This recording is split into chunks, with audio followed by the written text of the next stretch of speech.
गावकुसाची कहाणी भाग दुसरा. वहिवाट. लेखक संभाजी चौगले.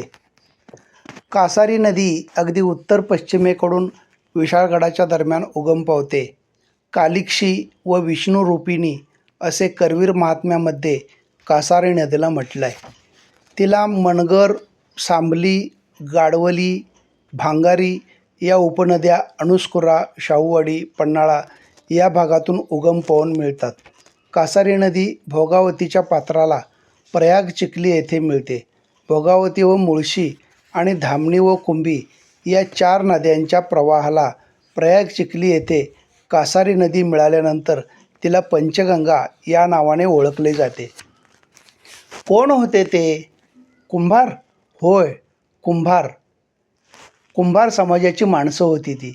ज्योतिबाच्या पायथ्याला केरली गावची 5 कुटुंब, आसुर्ले गावची 5 कुटुंब आणि 2 कुटुंब पुलाची शिरोली येथून आली होती.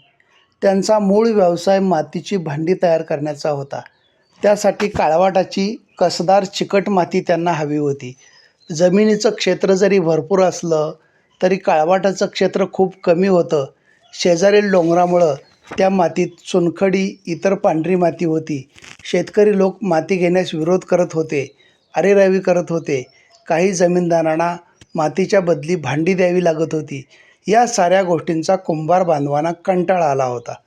अस्सल मातीच्या शोधात ते लोक होते, पण राहतं गाव त्यांना सोडवत नव्हतं. एक गोष्ट त्यांच्या ऐकिवात आली होती की कासारी खोऱ्यात काळवाटाची अस्सल माती आहे, पण ते जंगलात नदी पार करून जायचं कसं हे काम एकल्याचं तर नक्कीच नव्हतं. प्रत्येक उन्हाळ्याच्या दिवसात त्यांना मातीसाठी भटकावं लागायचं. शेवटी त्या 12 कुटुंबांनी एकत्र येऊन हा निर्णय घेतला आणि कासारी खोरा गाठला. हा परिसर हळूहळू त्यांना आपलासा वाटू लागला. झाडं, पानं, फुलं, फळं, पशुपक्षी सारे त्यांच्या ओळखीचे झाले. म्हणजे तिथला सारा निसर्गच त्यांच्या ओळखीचा झाला होता म्हणा ना. काही दिवसानंतर बायका मुलं झोपडीवर वस्तीला येऊ लागली. फक्त त्यांच्या गावी वडीलधारी मंडळीच बाकी होती. दररोज कोणत्या ना कोणत्या कारणानं जंगलात ये-जा सुरू झाली. दररोज येणं वाढलं, वाटा रुंदावू लागल्या, जंगलात पोटवाटा तयार झाल्या. त्या 12 कुटुंबांचे 50भर लोक झोपडीवर वस्तीला आले. एक चालती बोलती गल्लीच तयार झाली. प्रत्येकाच्या प्रपंचाचा डोलारा हळूहळू वाढू लागला. जागा व्यापू लागली. प्रत्येकाच्या अंगणात कुंभाराची ओळख सांगणाऱ्या गोष्टी दिसू लागल्या. अणकुचीदार रोवलेल्या खुंटीवर लाकडी चाकं गरागरा फिरू लागली. काळवाटाच्या मातीच्या ढेकळांचे ढीग दिसू लागले. पांढऱ्या मातीचा फुपाटा, घोड्याची लीद साठू लागली. कडक उन्हात माती वाळू लागली. काळवाटाची माती, घोड्याची लीद, पांढऱ्या मातीचा फुपाटा एकत्र मिसळून चिखलाचं माळान होऊ लागलं. चाकाला काठीनं गती दिली. चाकाच्या मधोमध चिखलाचा गोळा रोतवला. पाण्याचा हात लावल्यानंतर चिखलाच्या गोळ्याला गोलाकार आकार येऊ लागला. वेगवेगळ्या प्रकारची गोलाकार भांडी तयार होऊ लागली. बुडुकली, लोटकी, ठावकी, गाडगी, मडकी, केळी, मोगा, कुंडाला, रांजण तयार होऊ लागले. थापीनं बूड तयार करून अंगणात वाळत घालू लागले. राखेचं अंग लावून थापीनं पटापट आकार येऊ लागले. भांड्यांना कठीणपणा आला. रिकामी अंगणं वाळवणानं भरून गेली. काऊचे लाल कलरचे बोळे फिरू लागले. भाजणीच्या भट्ट्या चालू झाल्या. झाडांचा वाळका पाला, काट्याकुट्यांचा विस्तव तयार करून पेटवान दिलं गेलं. भट्टीतून तावून सुलाकून निघालेली भांडी लालसर दिसू लागली. राख झाडल्यावर ती सुंदर आणि देखणी होऊ लागली. खणखणीत आवाज येऊ लागला. बायका मातीचे दिवे ठावण्या करू लागल्या. मातीच्या चुली तयार होऊ लागल्या. घरकाम उरकून आपापल्या कारभाराला मदत करू लागल्या. प्रत्येकाचे हात कामात गुंतून गेले. लहान मुलं गुरं चारण्यासाठी जंगलात जाऊ लागली. गुरांच्या मागं काटे आपटत, चेष्टामस्करी करत दूर जाऊ लागली. मुलं आपापल्या गुरांना चरायला सोडून खेळाचे डाव मांडू लागली. दिवसभर जनावरं पोटभर चरू लागली. मुबलक चारा पाणी मिळू लागलं. त्यामुळं गाई म्हैशींचं बक्कळ दूध मिळू लागलं. दया दुधाची लयलूट झाली. सारे कसे आनंद झाले. इथे ना कुणाची अरेरावी, ना कुणाची दादागिरी. गरजेची प्रत्येक गोष्ट इथं मुबलक मिळू लागली. दिवसामागन दिवस जाऊ लागले.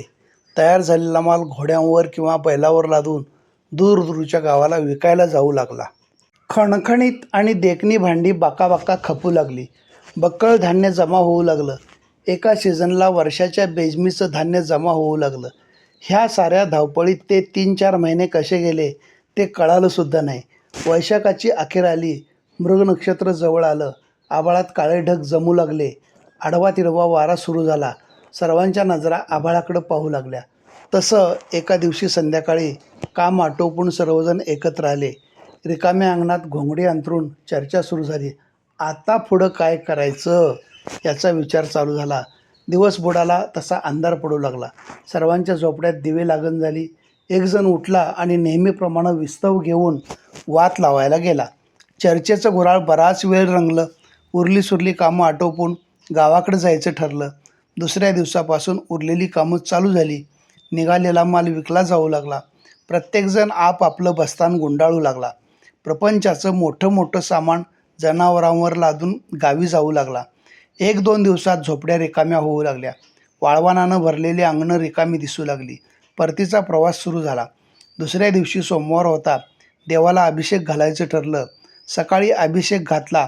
संध्याकाळी देवाला दहीभाताचा नैवेद्य दाखवला. सर्वांनी जय जयकार केला.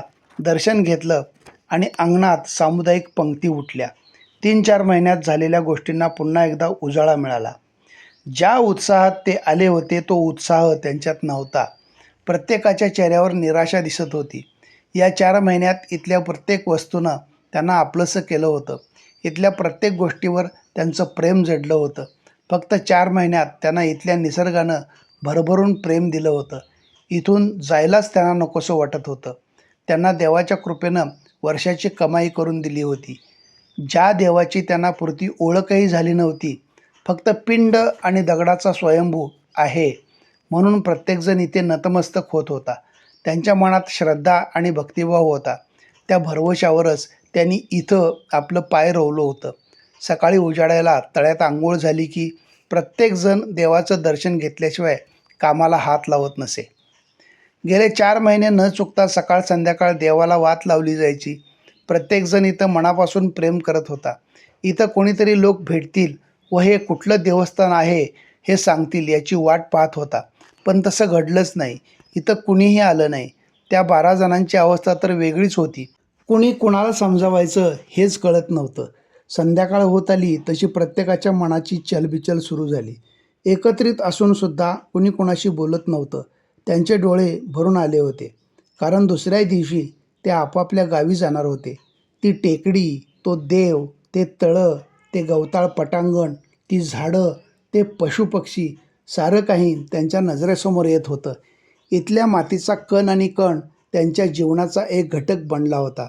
आल्यापासूनचा प्रत्येक दिवस ते आठवत होते. पावसाळा झाला की आपण पुन्हा येणार, नक्की येणार या एकाच आशेवर त्यांना शांत झोप लागली आणि सारा निसर्ग शांत झाला. आज ते आपापल्या घरी आलेत पण कोणालाही करमत नव्हतं. सारी कशी अस्वस्थ होती. रोजची रूपरेखा आज विस्कळीत झाली होती. त्या 4 महिन्यांच्या प्रत्येक दिवसाची उजळणी होत होती. शिरोलीचे कुटुंब केरलीच्या पाहुण्यांकडेच राहायला होते. साधारण 1 आठवडा झाला असेल. ते 12 जण कासारी खोऱ्यातून फिरून यावे म्हणून बाहेर पडले. मृग नक्षत्र तोंडावर होतं. आभाळ काळ्या ढगांनी गच्च भरलं होतं.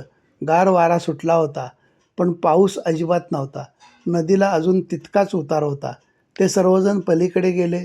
झपाझपा पावलं टाकीत प्रत्येकजण जात होता. आपण केव्हा एकदाचं तिथं पोहोचतो असं त्यांना झालं होतं. एकदाचे पोहोचले टेकडीवर. पिंडीवर पालापाचोळा पडला होता. वात केव्हाच विझली होती. तिला तेलमुंग्या लागल्या होत्या. सर्वजण खाली आले. अंगणात पालापाचोळा पडला होता. झोपड्या चिडीचूप झाल्या होत्या. प्रत्येकानं झोपडीच्या ताटी तपासून पाहिल्या. एक जणानं अंगणात उपडी ठेवलेली घागर घेतली. तळ्यात जाऊन पाणी भरून सर्वजण टेकडीवर गेले. पिंडीवर, स्वयंभूवर जलाभिषेक केला. देवाचं दर्शन घेतलं. सारा परिसर स्वच्छ केला. सर्वांनी टेकडीवर नजर फिरवली. ते तळं, वडाची झाडं, झोपड्या, गवताळ पटांगण सारं कसं शांत शांत होतं. इथला सारा निसर्ग जणू त्यांच्यावर रुसला होता. सारे कसे आपापल्या जागी निमूटपणे उभे होते. त्या झाडाझुडपांना वाटलं असेल आम्हाला 4 महिने प्रेम दिलं आणि आता विसरून चालले बघा. पण काय करणार, कधी एकदाचा पावसाळा संपतो असं त्यांना झालं होतं. पुन्हा एक वार सभोवती नजर फिरवत ते जड पावलांनी हळूहळू निघाले. पुन्हा येऊया या एकाच आशेवर. आला आला. मृग नक्षत्राचा पाऊस पडू लागला. कासारी खोऱ्यात कुंभार बंधूंनी कमर कसली होती. त्यांची वडीलधारी मंडळी घरी गप्प नव्हती. कुळासाठी बेंद्राला चिखलाची बैलं करायला त्यांचे हात गुंतले होते. हळूहळू पाऊस पडू लागला. ताणलेल्या जमिनी पाणी पिऊ लागल्या. आभाळाकडे बघणारा शेतकरी मनातून सुखावू लागला. पशुपक्षी झाडेझुडपे यांच्यात नवचैतन्य निर्माण झाले. कासारीला नवं पाणी आलं आणि ती वाहती झाली. वटपौर्णिमा तोंडावर आली. बेंदूर आला. कुळांना पूजनासाठी चिखलाचे बैल देऊ लागले. वटपौर्णिमेला सुहासिनी नटून थटून वडाची पूजा करायला गेल्या. ज्येष्ठाच्या तोंडावर आषाढाचे वेळ लागले ते पंढरपूरच्या यात्रेचे. हळूहळू पंढरपुराकडे भगव्या पताका खांद्यावर घेऊन वारकऱ्यांच्या दिंड्या निघू लागल्या. इकडे तरण्या म्हाताऱ्या पावसानं थैमान घातलं होतं. मुसळधार पाऊस कोसळत होता. कासारी दुथडी भरून वाहत होती. नव्हे वाता वाता तिला महापूर आला. कासारी खोऱ्यात पाणीच पाणी झालं. तिनं उग्र रूप धारण केलं. त्यावेळी राज्यावर होतं रामचंद्रदेव उर्फ रामदेवराव यादव यांचं राज्य आणि त्याच्यावर डोळा होता महाभयंकर क्रूर कर्दनकाळ अल्लाउद्दीन खिलजी यांचा. त्या 12 कुटुंबापैकी काही पुरावे. 1. गंगाराम कुंभार. शालिवाहन शके 426 पासून वंशावळ चालू. मूळ गाव कवटेमहांकाळ, तालुका हिंगणगावचे रहिवासी.